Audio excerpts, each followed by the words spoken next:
All right, chemistry students, we're going to continue with chapter 10. We're going to look in this video, this is really going to get in the heart of acidity and basicity, okay? We're going to look at acid dissociation and this new thing called Ka, and then we're going to get into pH, which is probably something you learned if you took a high school chemistry class, okay? So the first thing you need to do is get your mind focused in on general reaction. Remember we defined acid as HA, and this is always really occurring in water in an aqueous environment. Acids and bases, because we're forming ions like the proton, and then conjugate bases that are negative were in water. Okay, so you can write H acid, or you can just abbreviate it HA, and then you have an equilibrium forming A minus plus the proton. Okay, so obviously if you write the hydronium ion, it's more easily balanced that way, but if you just want to stick with, okay, we have our acid HA, and remember we learned in the first video that A minus is what we call the conjugate base. You've already seen an equilibrium constant where we take the concentration of products and divide by the concentration of the reactants. Okay, so that is exactly what Ka is the products. So there's the H3O plus, I just abbreviated it H plus, times the other product, A minus, that conjugate base, divided by HA. Now remember, when we first learned the equilibrium constant, we were not including water because the concentration is not going to change. So that is why water's not on here. Okay, so water got removed from the, like you wouldn't write it in the reactants, the denominator. Okay, so that's all Ka is. But you really need to know, what does it mean? So what happens is you're given a substance, just like you were given a chemical equilibrium in an earlier chapter, and you were told the equilibrium constant is, and then there was some number. You needed to know what that number meant. Did it mean products are favored? Did it mean reactants are favored? So in this case, you need to know, does that mean that our acid is a strong acid or a weak acid? Okay? So if you note, if we have products on top, and this equilibrium kind of is actually more like shifting to the right and not as far to the left, this numerator is going to be big. So a big Ka means you have a strong acid because we're really shifting to the right. Okay, so that is what you're thinking of. It all comes back to the same concept of products over reactants, the concentration of products over concentration of reactants, just like the equilibrium constant from chapter 7, okay? But in this case, because we're applying it to an acid, we will say it's a strong acid because it's forming H plus and then the conjugate base, okay?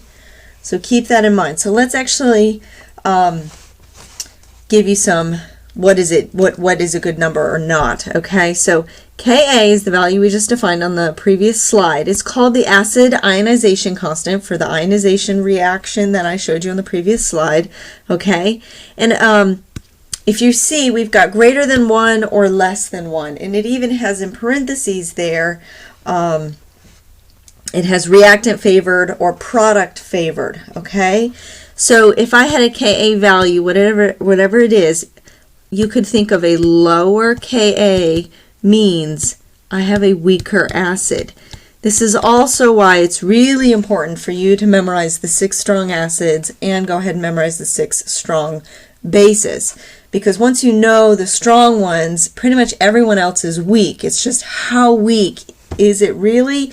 The only way to know is by looking at the Ka values. Okay, so the lower the Ka, the weaker the values are.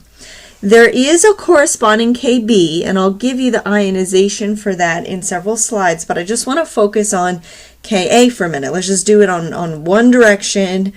Okay, Ka, a low Ka is a weaker acid, a higher Ka is a stronger acid.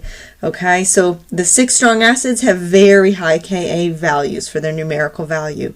Just like the equilibrium constant, they're not going to have a unit. Okay, so like I said, we'll do Kb in a minute. But here's a table from your book that's showing Ka values for several acids. So they have them in kind of categories. They've got like normal, common acids, and then they actually have what they label here as organic acids. So like vitamin C would be in the body, and we would label it as an organic acid. You have seen sulfuric acid and phosphoric acid as polyprotic acids. We talked about that in the first video. Carbonic acid is also a polyprotic acid, so it's kind of listed on the right-hand column. The only strong one on here is the only of the 6 strong that you need to know is sulfuric acid, and you see there's not even a number, it just says large. So all of these numbers, all of these acids other than the sulfuric acid, all of them are weak, okay? Some are just weaker than others, okay? Do you see that they're all a superscript of 10 to the negative something, okay? So this H, SO4 negative, is actually 0.012 if you were to write it non-scientific notation. Whereas this one down here, you're going to have a lot of zeros. You're going to have like 12 zeros going on there, and then 2. Okay? So that's a lot smaller. You can just got zeros for a long time. Do you see how this guy here, you can look at the Ka value and say he is weaker than that guy there. They're both definitely weaker than the one strong acid on the table, okay? But that would be a fair question to ask, given 2 Ka values, who is stronger and who is weaker. They're both weak, but basically which one's weaker, okay? But also remember that this Ka is representing the ionization of forming H plus and the corresponding conjugate base A minus, whatever that is, okay? So keep in mind that's what it means. What would that sort of look like in a beaker? So here's an example where the A is the red sphere and the hydrogen for our HA, okay, our sort of abbreviation for an acid, is the white sphere, okay? So like here, that would represent 1 HA, okay? So if you actually look at, for example, acid 2, we have 1, 2, 3 HAs, and then 1 that has separated out into H plus and A minus, the conjugate base. So compare acid 1, acid 2, and acid 3, and the question is, which one has the largest Ka? Which one makes the most H plus and A minus? Okay, that's what you're thinking of. You've got to analyze not just the numbers like the previous slide, but you got to be thinking, what does it mean? Oh, it means it's a good acid. It means it makes a bunch of H plus. Strong acids have a lot of H plus. So you're looking for the most individual H pluses. Okay, so I animated in here. Acid 3 has the largest Ka value.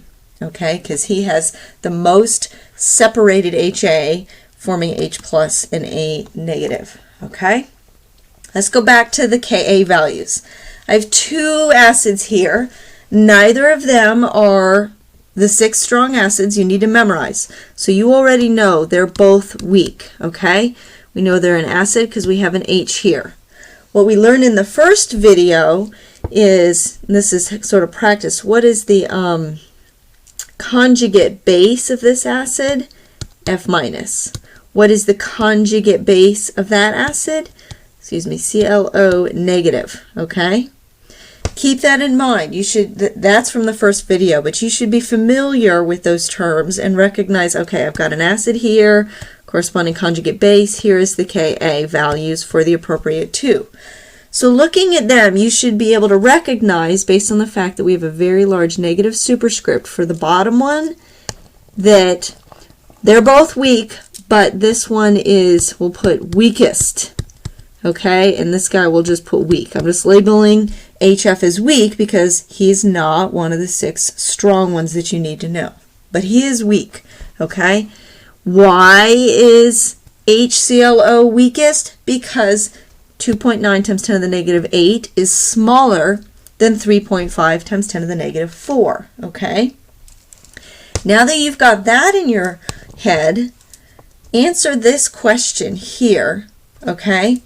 Which conjugate base is stronger? So we're going to get into that, especially at the end of the chapter. We're going to look at the conjugate bases because these are bases, okay? And remember how I was talking about strong acids produce weaker conjugate bases and vice versa. That was that table on the important material from chapter 10 where it lists in the big arrows on the sides of the table, okay? So the first thing you need to do is figure out which acid is the weakest. That's where you start. So start with which acid is weaker, and we already defined that. We said this HClO is weaker, okay?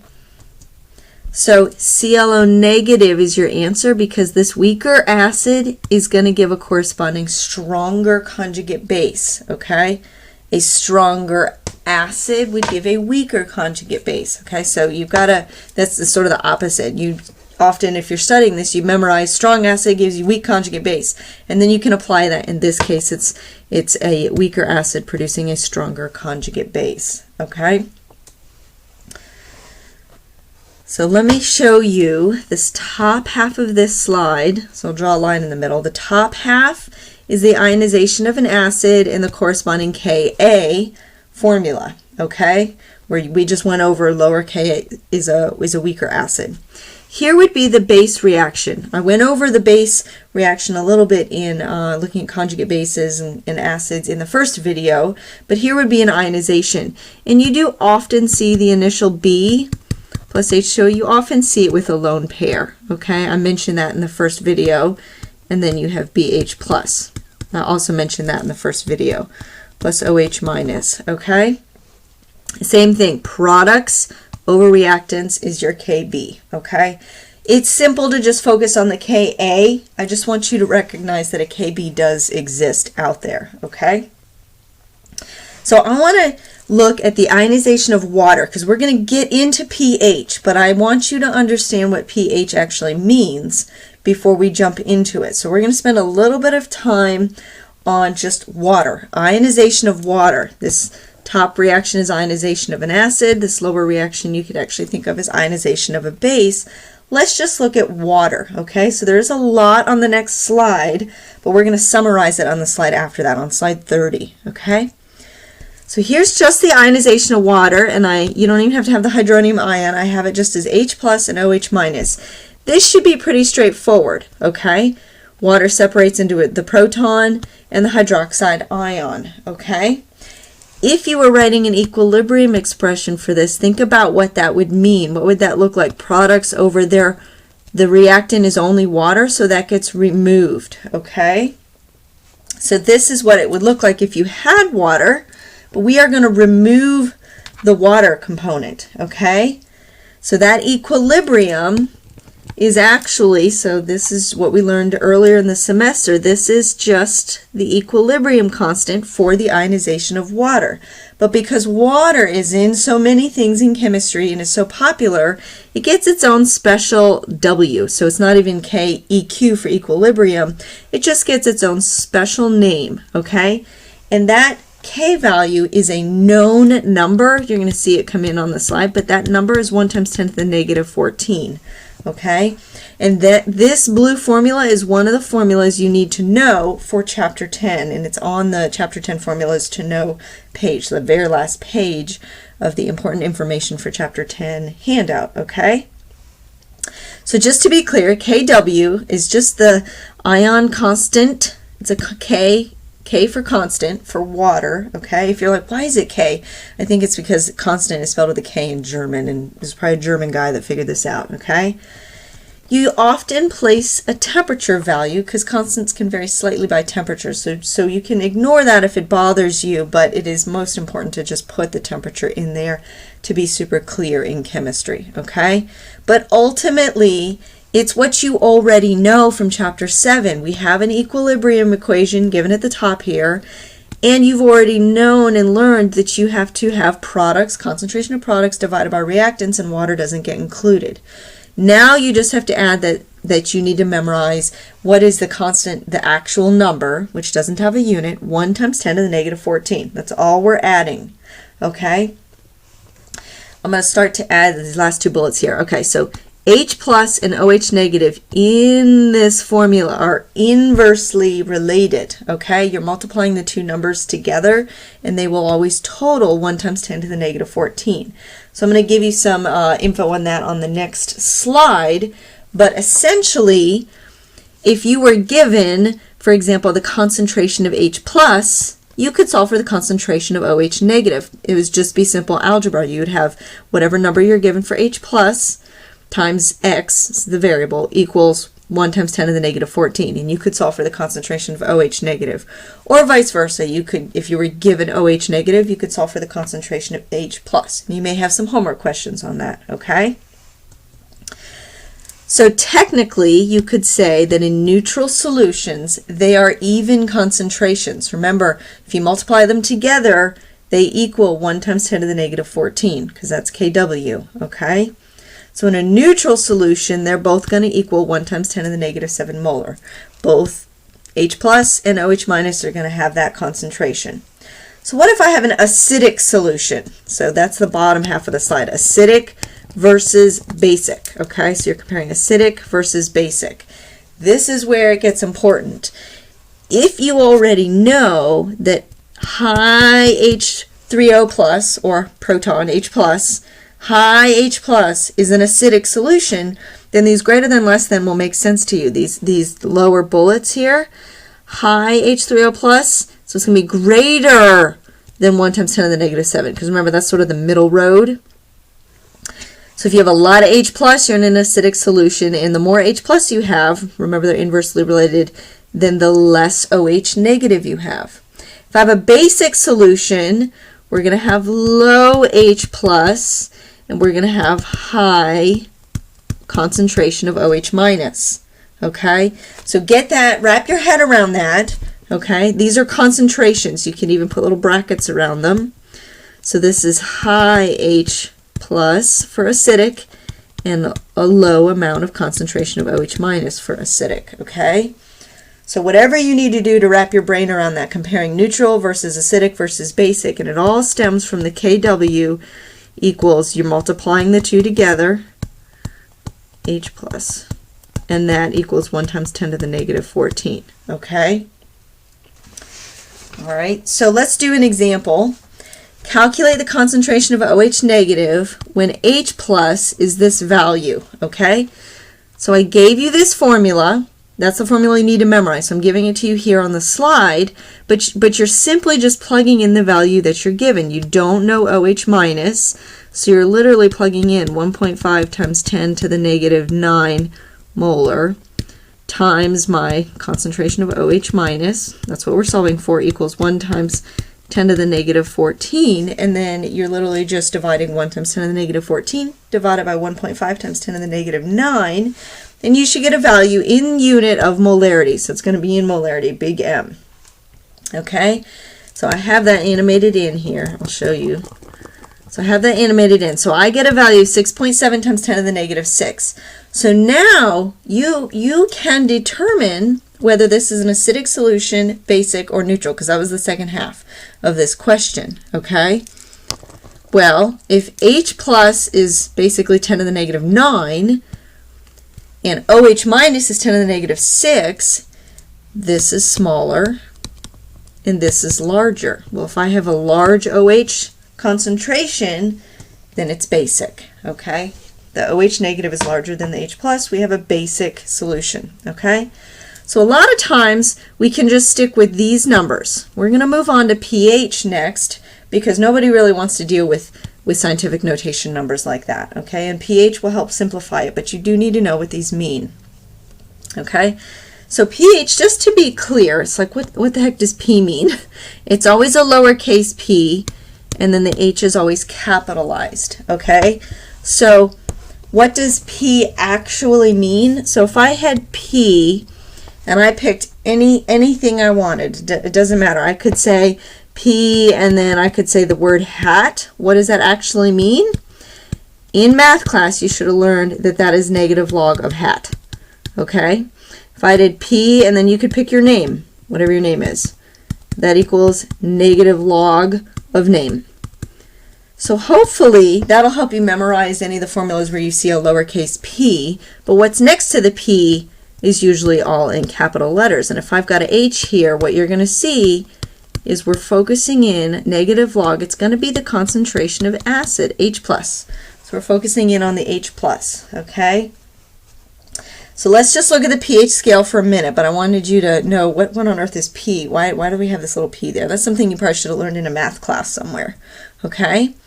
So we are describing concentration with normal looking numbers, 0 to 14. The negative log gets rid of all of that scientific notation that we just saw in the concentration of OH and H plus in the previous several slides, okay?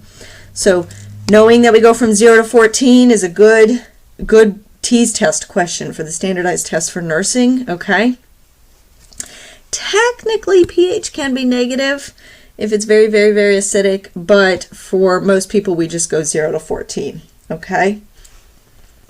And technically, it can be larger than 14, but most people just stick with 0 to 14, all right? So here's the pH scale going from acidic 0 on the far, far left all the way to basic on the far, far right. You need to know what is an acidic pH versus a basic pH. So pH 7 is neutral pH, and then anything above that is basic. So over here we're in basic territory. And then below 7 we're in acidic territory, okay? And then 7 is neutral. Do you notice that on the scale at the very bottom of the slide, they've just compared and listed the H3O plus concentrations. So 1 times 10 to the negative 7 molar is neutral for H3O plus. And remember, the high value of H3O plus, 1 times 10 to the negative 2, is a bigger number than 1 times 10 to the negative 7. That would make sense that that's acidic, okay? But the lower scale deals with the scientific notation, and the pH scale is definitely much easier to look at. This lower image did not come from your book. This is the image from your book that shows the most acidic pH on the bottom. So pH, oh, sorry, it's capital H.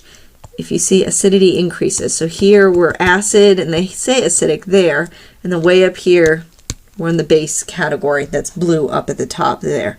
The pH scales on the far, far right, there's the 14, there's the 0, okay? And then they actually list out the corresponding H plus and OH minus. This is where you can really see that they are what is the word I'm looking for? Proportional. So for example, if H3O plus is high, then, or excuse me, is low, 10 to the negative 10, whoops, then OH minus is low, okay? I'm sorry, I totally just said that backwards. If I have a low amount of H plus, I will have a corresponding higher OH minus, and both of these come together to multiply to equal 1 times 10 to the negative 14. Do you notice that even way down here? Multiply those two together, and they are going to be 1 times 10 to the negative 14, okay? That's what I mean. This one here was the neutral, 1 times 10 to the negative 7 times 1 times 10 to the negative 7 equals 1 times 10 to the negative 14. So there's your neutral pH. On the far right, they've actually listed, so there's one of the 6 strong acids, HCl. They've listed a whole bunch of materials. Your stomach acid, believe it or not, is actually very, very, very acidic. That's why when you throw up, it really burns your throat, okay? Tomatoes are relatively acidic, okay? Baking soda is more basic. Milk of magnesia, that's what people take if they're constipated, more basic substance. There's your household ammonia, that's cleaner, and that's quite basic, okay? So you can kind of look through the list and have an idea for the acidity and basicity of some very common substances, okay? So let's actually work with the pH formula. This formula you must know, okay? That's also on the must memorize list for chapter 10, okay? And that will allow you to determine, you can either work with where if I gave you H plus concentration, you can solve for pH, okay? So you have to know how to use it in your calculator. Sometimes your calculators have a log button and a negative button, and you can literally hit it in order, negative, log, and then put in your value. Some of your calculators you have to actually put the number in parentheses, then hit the log button, and then hit the negative, okay? So you got to check and see what works for your calculator. Okay, so here's my example. H plus is 7.7 times 10 to the negative 13 molar.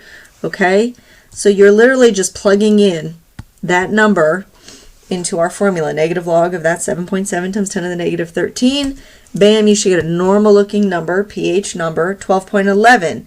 Is that acidic, basic, or neutral? Well, we're greater than 7, so you should know that that's basic category, okay? To be super clear, I want to show you the corresponding pOH formula is just like the pH formula, and hopefully it would make sense if you go to the very bottom of this slide that if you add up the pH and the pOH of a substance, they will total to 14. Just like if we multiplied these two H plus and OH minus concentrations, they equaled 1 times 10 to the negative 14. Okay, so this formula and this guy, these were on the to memorize formulas. Okay, what I have in the middle of the slide is just some work with logs that you may have forgotten from a math class. Okay, so the first bullet is just the pH formula. If you were given pH and asked to find H plus, okay, so it's basically the opposite of this where you need to isolate H plus. It's that second bullet, and so if you're like, what does that actually say? It's 10. I'm going to even put the little caret, so it's caret negative whatever the pH value is. So if I said pH is 4.7, what is the hydronium ion concentration, the H plus concentration? You could put in your calculator 10 caret negative 4.7. And that would give you the value. And I just do that same math for the pOH and the corresponding OH minus, okay?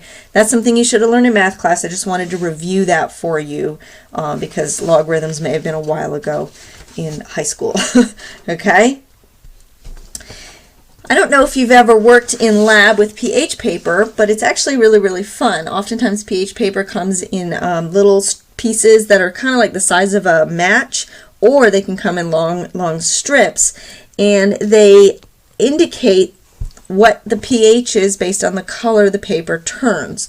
So this image from your book shows there's a whole rainbow of colors, but shows the paper is originally kind of like a reddish color, pink color. Everybody will just call it red pH paper. And they put it in something, and if you see here, they're matching it to a key. This green color here is what the paper turned, and that was basic, okay? So in general, if you have red pH paper, it turns more blue in a base, okay? And then if you actually had pH paper that was blue, it'll turn red in an acid, okay? There are tons of different indicators there. They're all different colors, okay? You don't need to know them. You just need to be aware that they exist, and they're really, really easy to work with in lab if you don't need to know the exact pH value and you just want to know, oh, this is basic or this is acidic, okay? So I just want to end with one more thing. These two tables, which you've already seen, now that you know and understand pH, Ka, the first video talked about acids and conjugate bases, I really want to emphasize that you memorize, I cut off the bottom half of the table, you must memorize the 6 strong acids. So these are the 6 strong acids and their corresponding names, as well as their conjugate bases, okay? And then these are the 6 strong bases listed out. You don't have to have them in brackets. This table did not come from your book, but it does list them out, okay? You should notice a pattern. The 6 strong bases, these cations all come from group 1. These cations are all in group 2. For the 6 strong acids, 3 of them contain the group 7A nonmetals, okay? And then the other 3 are common polyatomic ions that you should know already, okay?